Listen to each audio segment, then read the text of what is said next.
I just interviewed Sebastian Telfair, who I put you on FaceTime with right before this interview. And he talked about his views on marriage. What is it?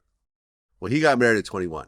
Yeah. And he basically said it was like one of the worst decisions of his life. Yeah, I got married at 29. It was one of the worst decisions.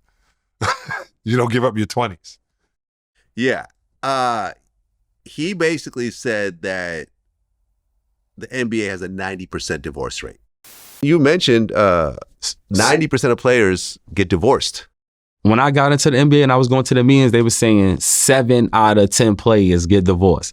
Now it's 9 out of 10 players. Yeah. So if people want to know where's the wealth in the basketball, it's in the divorce. Right, the ex-wives. Yeah, giving up the pension and all that stuff. I'm like, bro. Oh yeah, Larsa Pippen, she got Scotty's pension. That was wild. When the I heard NBA that. need to do something about that. And I actually was on the phone with them 2 weeks about this issue. And they said they was trying to come up with something to protect the players, because it's the players though. It's the players. Like dudes got to understand that pretty girl that's on the side of you right now in that nice house, her energy will shift. 9 out of 10. Kevin Garnett got a divorce. Yeah. Like Shaq got a divorce. Shaq got a divorce. Michael Jordan got a divorce. Yeah. So I want to tell, this is for all the players. I'll be the bad guy. I'll be the one. Like, well, shorty saying next to us ain't it. Them basketball players, so everybody you see right now with them girls ain't it. Now you still got that one. So I don't want to discredit maybe Savannah the one. Yeah. You know what I'm saying? But the other 9, y'all bogus. And I'm telling y'all bogus. Every business. America now, 60%. Okay. No matter what your job is. But the NBA, I mean, he just kind of went out of his way to sort of describe. And he basically, and we talked about these various situations. He was like, look, like everyone gets divorced, Shaq got divorced. Like, all the big players, except for like LeBron. Michael got divorced. And he feels that divorces are a source of wealth in the NBA for the women. And, we talked about, for example, like the Joe Smith situation. Right. Joe Smith had like 4 side kids on his wife. She stayed with him until no team wanted him. And then she divorced him and took a chunk of money. Took like $3 million from him, which was like the last money that he had essentially. And he was like $30,000 in debt, a couple of years later. So, he basically just went off on NBA wives, called them gold diggers, was like, yeah, like, listen, like if your man cheats and the relationship is bad, just leave him. But no, you don't want some other chick sitting there, in the stands while he's playing. You want to be right there the whole time. But as soon as his career is over, all of you leave. And he called them all bogus. And he's talking from his own experience. He had a bad situation with his ex-wife. And he basically just dissed all NBA wives across the board. Yeah, I hosted Basketball Wives this month. Oh, you did? Yeah. Okay. It's been well, how many of them are actually wives, though? One.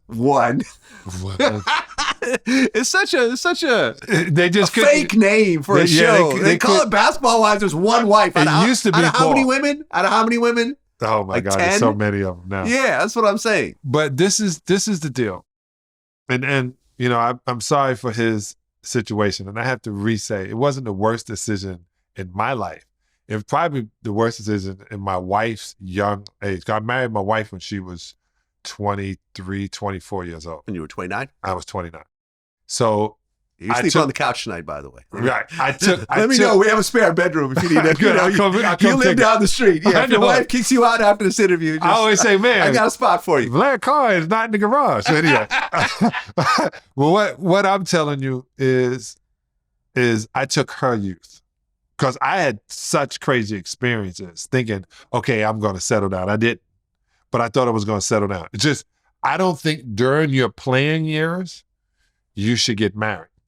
I think you should get married when you retire. Mm-hmm.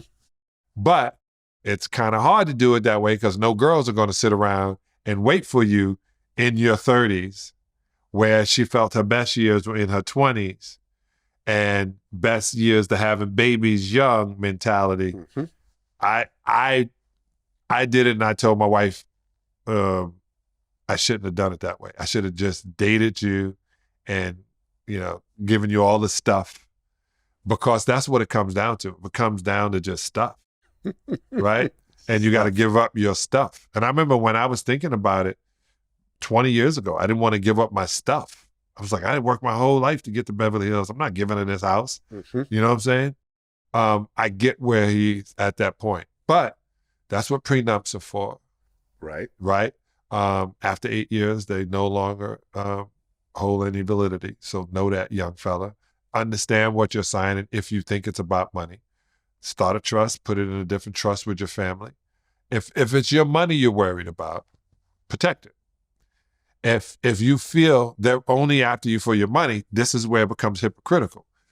That's why you bought that chain. That's why you bought that car. That's why you have on that Gucci and that Louis Vuitton. That's why you got on that $250,000 watch. That's why you got a barber as one of your best friends. That's why you got all of this stuff is to attract women.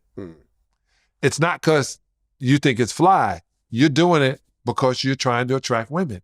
And then when you attract women who are attracted to those things that you put out then there, you complain about it. then you complain. No, that's when you can't do it anymore, your feelings get hurt that you can't afford the lifestyle anymore, and you blame the female.